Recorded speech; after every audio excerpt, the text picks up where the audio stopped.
কার উপর উঠে বসে? আপনি এখানে কি করেন? মানে আপনি পৌঁছায় যা ট্রেনে কি করতেছেন? আপনার তো বিয়ের আসরে থাকার কথা। আমার বাঁচানোর জন্য ধন্যবাদ, মানে পুলিশের কাছ থেকে। পুলিশ? Railway police.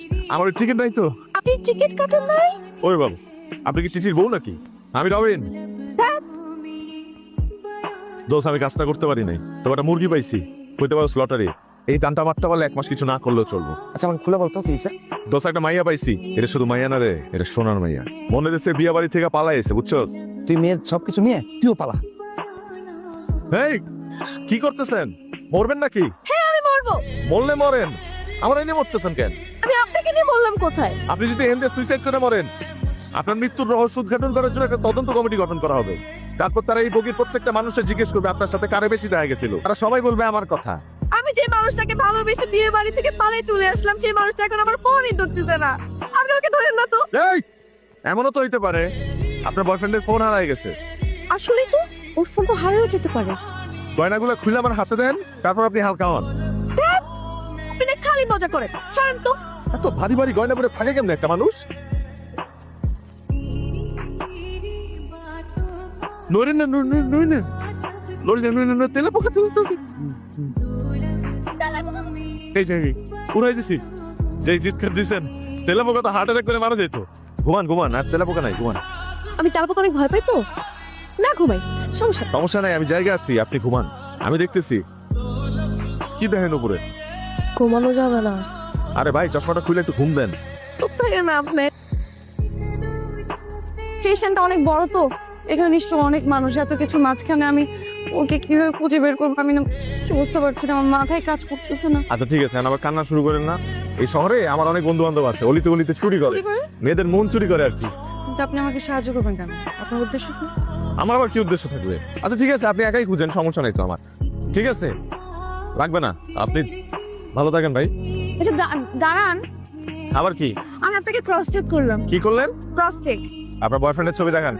এটা আমার বয়ফ্রেন্ড। সুন্দর তো? হ্যাঁ। একটু কালো আর কি, সমস্যা নাই, দেখতে সুন্দর। চলেন। আপনাদের প্রেম হয়েছিল কিভাবে? ফেসবুকে। ফেসবুকে? হ্যাঁ। কথা হইতো কোথায়? মেসেঞ্জারে। হ্যাঁ, দেখা হইতো কোথায়? হোয়াটসঅ্যাপ। বড় লোকের মায়াগুলোর মাথায় যে গোবর, এটা দেখলেই বোঝা যায়। যে পোড়ার লোকের সামনাসামনি একবারও দেখা হয় নাই, সেই পোড়ার লেগা ইয়ের সাথে পালাই এসে। আশ্চর্য, আপনি আমার প্রেমের কাহিনী শুনে হাসছেন এভাবে? আপনি জানেন ওকে আমি কত ভালোবাসি, কত ট্রাস্ট করি। হ্যাঁ, তা তো দেখতেই পারতেছি। এই ধরেন, গয়নাগুলো খুলে এই ব্যাগের মধ্যে রাখেন। কি? আপনারা দেখতে সার্কাসের মতো লাগতেছে। আপনি জানেন আমি কত টাকাতে শিখেছি? আমার অর্নামেন্টসের দাম কত গয়নার দাম কত? অনেক। অনেক কত হতে পারে? এটা আমার বাবা জানে, আপনার বাবার কাছে জিজ্ঞেস করুন। গয়নাগুলো খুলেন না। কমো না কেন খুলবো? আপনি যত দামি দামি গহনা পরে এই 2 ঘন্টা রেল স্টেশনে ঘুরলেন, কতগুলো মানুষ আপনারা দেখছে না? এন্ড বাইরে হওয়ার পর কেউ যদি ঠ্যাক দেয়, তখন আমি তো আপনার বাঁচাতে পারবো না, আমি তো গয়না নিয়ে দৌড় দিব তখন।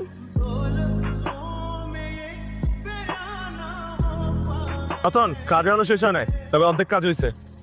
গয়না খোলার ব্যবস্থা করছি, এখন শুধু ব্যাগটা হাতে পাইলি চম্পট।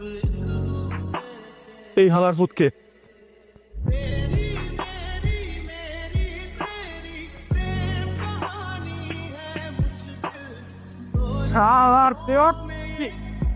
আমার জিনিসের দিকে হাত আছে। সারা রাত কত কষ্ট করলাম তোমারে পাওয়ার জন্য, আর তুমি এত জলদি আমার হাত থেকে পালাই যাবা, হারাই যাবা। হারিনি তো, এই যে আমি আপনার সামনে। Thank you so much. ছাড়ে চলে। এই ব্যাগটা আপনার কাছে রাখেন, আমার কেন জানি মনে হচ্ছে এটা আমার কাছ থেকে আবার ছিনতে হয়ে যেতে পারে। এতক্ষণ আপনার টানতেছিলাম, এখন এই ব্যাগটা টানতে হইব। এই যে মামা, যে দেখেন না আমাকে চিনেন কিনা? কি তো চিনেন? দেখ ভালো করে দেখেন, এই যে না মনে করছিলাম চিনি না তো। দেন। এখানে রাখেন না। আরে দেন না। আরে অনেক চিনতেছিল। আরে উনি লুচ্ছা বেটা, উনি দেখছেন 4 চোখ দিয়ে তাকায় আছে আপনার দিকে। আমার শ্বশুরবাড়ি এলাকার চা তো খুবই মজা। আপনি শ্বশুরবাড়ি কোন বাড়ি আপা? আচ্ছা মামা, আপনার দোকানে তো অনেকেই আছে চা খাইতে, দেখেন তো এই লোকটারে চিনেন কিনা? চিনি তো। চিনে? ও তো প্রায় আমার দোকানে এসে চা খায়, আমার রেগুলার কাস্টমার। এর বাড়ি ঠিকানা কি আপনি জানেন? এই সামনে দিয়ে বাপাসে যাবেন, বাপাসে যাওয়ার পর একটা পাহাড় দেখবেন, এই পাহাড়ের উপর 7 তলা একটা বাড়ি আছে, ওই বাড়িতে। ও মাই গড, তাড়াতাড়ি আসেন। আসেন আসেন আসেন। আসিফ কোথায়? কাল রাতে না আপনার বিয়ে ছিল, আপনি এখানে কি করছেন? আসিফ কোথায়? আসেন ভিতরে এসে দেখে যান আপনার আসিফ কোথায়। এই দেখুন আপনার আসিফ। হাসি আজকে তোর এই অবস্থা কেন? আমিও তোমাকে আনতে চাইতেছিলাম, কিন্তু শাশুড়ির বাচ্চা মম্মি আমাকে বাইদা খুব মারছি বাবা, চাইতে দেয় না। আসিফ কি আটকে রেখেছেন কেন? দেখাচ্ছি। সেই দেখেন আমাদের বিয়ের কাবিননামার ফটোকপি।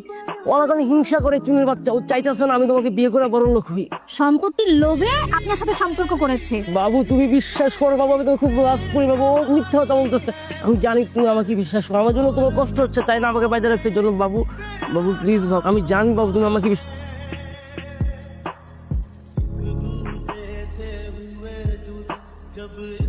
আপনি একটু কান্নাকাটি বন্ধ করেন। আমি একটা ছেলেকে ভালোবেসে পুরো বাড়ি ছেড়ে চলে আসলাম।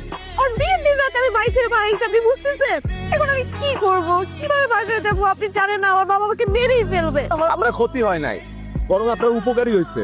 ওই আসিফ হারামজাদারে যদি তার বউ বাইন্দা না রাখতো তাহলে কি করতো? বিয়ে করতো, সংসার পাততো, তখন নেশার জন্য 2 দিন পর পর আপনার কাছে টাকা চাইতো।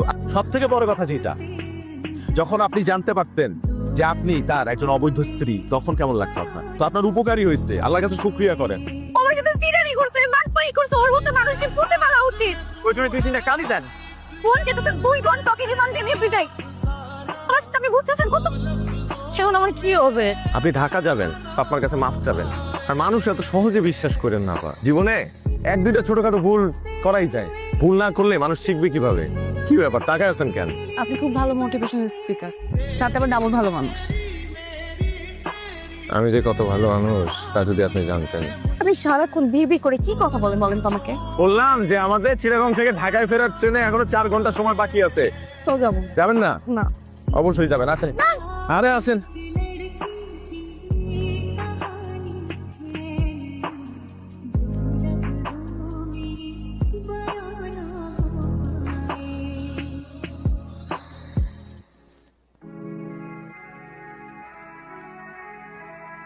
ধন্যবাদ দিতেছেন যে আমাকে একলা ফেলে চলে না যাওয়ার জন্য।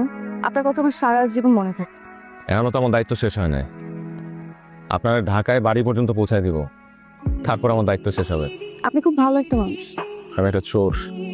আমি জানি আপনি বিয়ে করে যা বলেন আমি সব শুনতে পাই, কিন্তু প্রফেশনাল চোর না। আপনার বন্ধুর একটা এতিমখানা আছে। আপনি আমার বন্ধুর কথা জানেন কেন?